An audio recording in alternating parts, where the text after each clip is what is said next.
We continue our reading of Lest We Forget, a daily devotional by author George R. Knight.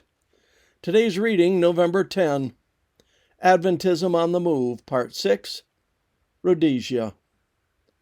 Their voice has gone out to all the earth, and their words to the ends of the world. Romans 10, verse 18. It was one thing to begin a mission among European immigrants in South Africa, and quite another to herald the Advent message to the indigenous people of the great African continent. A first step toward that broader mission took place in Rhodesia, now Zimbabwe. In 1894, the General Conference, at the urging of the Wessel family, decided to try to obtain a mission station in Matabeleland, in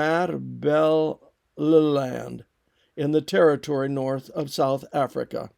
This was just after the British had crushed the powerful Matabele tribe, named Rhodesia after Cecil Rhodes, empire builder and premier of the Cape Colony of South Africa. It was a land fresh to European influence.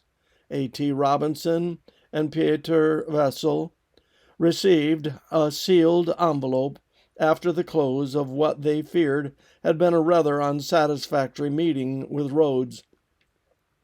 The Adventists were more than a little surprised to discover that the letter granted them more than 12,000 acres near the town of Bulawayo. Obtaining the grant had actually been the easy part in developing what would become the Salusi mission.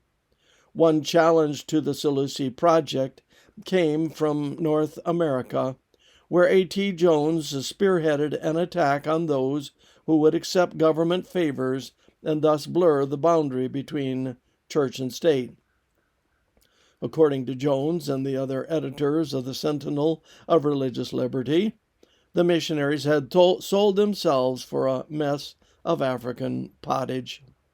If the denomination was inconsistent, Jones asserted, that fact would soon get around to its enemies and would weaken the Adventist argument against those who would Christianize America through such things as Sunday laws. The influential Jones even got the 1895 General Conference session to vote to deny the gift on the basis of separation of church and state. On the other side of the ledger was Ellen White, who wrote to the General Conference leaders from far-off Australia, recommending that Jones and others read the book of Nehemiah.